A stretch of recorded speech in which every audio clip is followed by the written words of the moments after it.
Mən Eyvazov Ələddin Həsənoğlu 1962-ci il 6 noyabrda Masallı rayonunun Bədalan kəndində anadan olmuşam.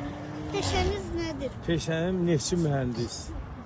Neçə ildir ki bu peşədə çalışırsınız? 1997-ci ildə bu peşədə çalışıram. Neftçi olmağın çətinlikləri nədir? Neftçi olmağın çətinlikləri çoxdur. Dənizdə qasırğalar olur, qasırğalar düşürsən, neft çıxartmaqda çətinliklər çəkirik. Çox çətin və şərəfli peşədir. Dövlətə xidmətiniz nədən ibarətdir? Dövlətə xidmətimiz neft çıxartmaqdan, dövlətin büdcəsinə, iqtisadiyyatımıza xeyir verməkdən ibarətdir. Yaxşı nəticələrimə görə dövlət tərəfindən, dövlət neft şirkəti tərəfindən fəxri fərmanla təltif olunmuşam.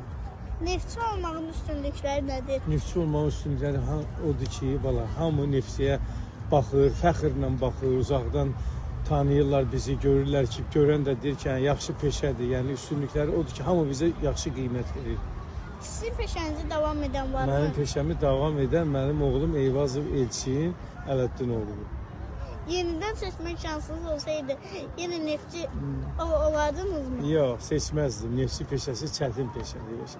O peşəni seçməkdə məqsədiniz nə idi? Bu peşəni seçməkdə dövlətə, vətənə xidmət etmək, dövlət büdcəmizin, iqtisadiyyatımızın əsasını neft hasilatı, qaz hasilatı təşkil edir və mən də çalışmışam ki, xidmət edim. Bu peşəni ona görə seçmişəm. Axırıncı qazdığımız quyunun dərinliyi nə qədər olur? Axırıncı qazdığımız quyunun dərinliyi 1654 metr.